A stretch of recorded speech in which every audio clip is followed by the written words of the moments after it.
Okay guys, so we are continuing with our lecture series, data structure and algorithm in Python, and where we have already discussed the different type of techniques like O1 and O of n, and we saw a graph where y-axis was the number of operations and x-axis was number of inputs. So now I'm going to show you all these things in the coding, Python coding. So first of all, guys, if you have not seen my previous videos related to this course, please go to watch classes and go to playlist, and then go to my channel and see the lecture 2 and 3. Okay, so now starting further, so you can see that in Python we can assign all the variables like a is equals to 2, n is equals to 15. So for assigning variable to some value, we can directly use is equals to, a single is equals to, and we can assign all these variables. Like I have assigned a is equals to 2, n is equals to 15, 50, and d is equals to Gaurav. So basically this Gaurav is a string, and for a string we use double quotation. So d is equals to Gaurav I have assigned, and total I have assigned n star n plus 1 by 2, and this where variable is simply a array. So you can see these all assignment problems are simple O1 operation. Okay, and also remember guys that here we don't have to write int, string, and float, all of these things to assign a variable. Python is smart enough to analyze whether it is a string, it is a float, or it is a integer. Okay, so this all these variables assignment problems are O1 problems. Okay, so now I'm going to talk about ON operation. Okay, so ON operation or ON time complexity. First, before discussing that, let's first discuss this array, this for loops. So I will discuss about for loops and array in Python, then we'll again come to this slide. Okay, so guys, before discussing for loop, I want you to discuss about data types, basic data types in Python. Okay, so let's just start it. So I have assigned a is equals to 2. So if I write this, a is the type of integer. Okay, if I write print type a,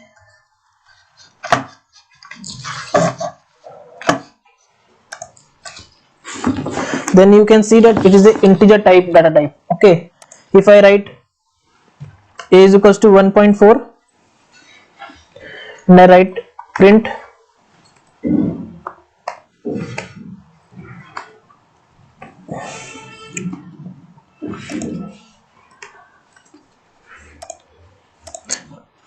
sorry, I have done it is.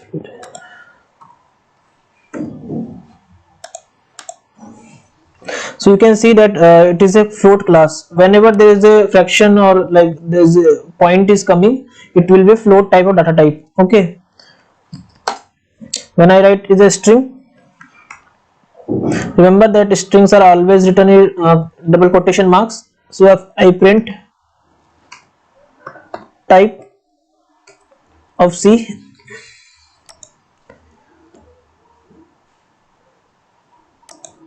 then it is coming a string.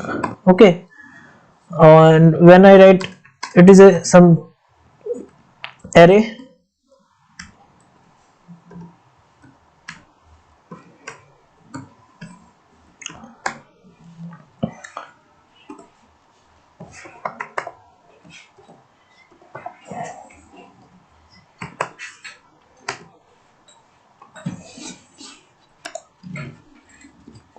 so you can see it is a list.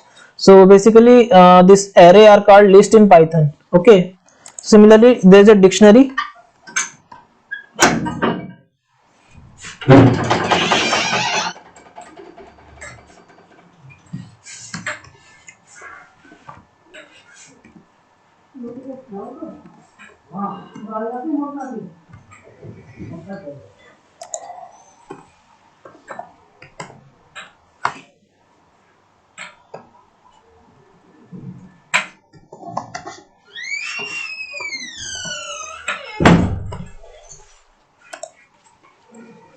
So you can see that it is a type of dictionary. Similarly, there are booleans type also.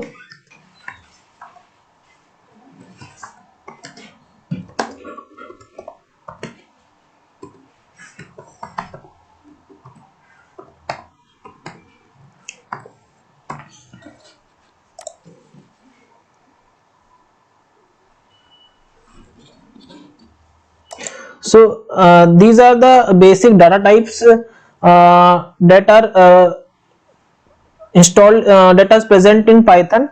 So you can see that integer, float, string, list, dictionary, boolean, these are the data types that we can assign to any variable. Okay, so like basically we are assigning a equals to 2, b equals to 1.4, c equals to a string, d to some array list, and these booleans. Okay, so these are the data types, and you know that all these data types, when we assign some variable to data type, all these operations are O of one operation. Okay, so now now we will discuss about the for loop. So guys, before coming to this for loops, I want you discuss about the iterable word. Iterable means those which are can be used in for loop. Okay, so we will discuss this thing, but I just wanted to give example which data types are iterable. So c comma d comma e, that is string, arrays, and dictionaries are iterables. We can use it in for loops. Okay, what does it mean, how to use it in for loop? So if I write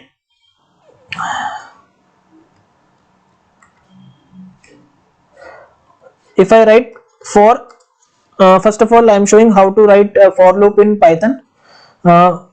For item in iterable. Okay, so how will you read it? You will read, this is the syntax to write for loop, that is for item in iterable, and you will read it like that. For every item in iterable, this you will read in your mind. Okay, every is not there in the syntax, but you always read it like for every item in iterable. Okay, do this operation, so that will return inside the for loop. Okay, that this can be any operation. So for every item in iterable, do this operation. Now what is this iterables? We already told you that iterables are can be either list, dictionary, or strings. Okay, so why this integer are not iterable? Because for every item, because this loop runs many number of times. Okay, and for running it many of number of times, it require iterables that has many numbers. Like d is can contain many objects, but if you see a can only be is the integer, it is not iterable. Float is not iterable. And so for like how then how can I iterate a is equals to 2? That is, if I want to iterate a is equals to 2, how will I iterate? I will make something called range function, range of 2. Okay, what the range function does, it basically create a list of if I write range equals to range, in bracket we write 2, then it create a list as 0 and 1. It create like it will become basically list of 0 comma 1. Okay, so I will show you both this example. First of all, let me show you for iterable. First of all, I will show you for this d. If I write for every iterable in d, print d, what it will do, it will print all the items inside this array. Okay, so okay, I have just written d, but I have to write item, sorry. So this for every item in d, what will do, it will print all the items. Okay, abcd. If I write for item in range. Now I make it I have made the data type A as iterable. By converting into list, I will print item. Okay, so basically what it's printing, it is printing 0 and 1. So you can see that in the list 0 1 were stored. So this basically, this for loop, whenever we run this for loop, it is a O of n operation. Okay, so guys, don't worry about these for loops and these things, data types. We will going to discuss these things in separate lectures. I just wanted to give a glimpse so that you will able to understand time complexity and data structures. Okay, so now I'm again going back to my previous slide, previous page.